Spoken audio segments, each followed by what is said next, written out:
ಆದರೆ ವೈಜ್ಞಾನಿಕ ದೃಷ್ಟಿಕೋನದಿಂದ ನಾವು ನೋಡೋದಾದರೆ ಕಣ್ಣೀರು ಶಾಪ ಅಲ್ಲ, ಅದೊಂದು ವರದಾನ.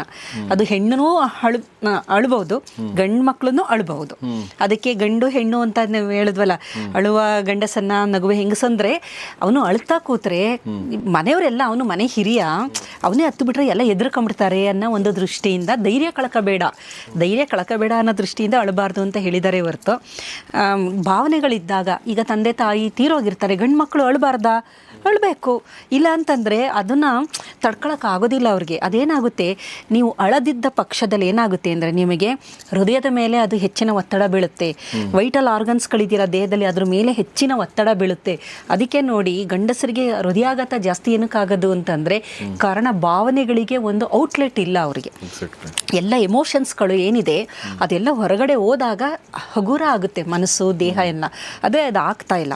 ಹಾಗಾಗಿ ಅಳು ಅನ್ನೋದು ಬರೀ ಹೆಂಗಸರ ಸ್ವತ್ತಲ್ಲ, ಗಂಡಸರೂ ಅಳ್ಬೋದು. ಇನ್ನು ಮುಂದೆ ಯಾರ ಹತ್ರನೂ ಯಾರು ಬೇಜಾರು ಮಾಡ್ಕೋಬೇಡಿ, ಹೀಯಾಳಿಸ್ಬೇಡಿ, ಅಳಬೇಡ ಅಂತೇಳಿ. ಏಕೆಂದರೆ ಭಾವನೆಗಳನ್ನು ಈಚೆ ಹಾಕಲಿ. ಅವರು ದುಃಖದ ಸಂದರ್ಭದಲ್ಲಿ ಅಳ್ಳೇಬೇಕಾಗುತ್ತೆ.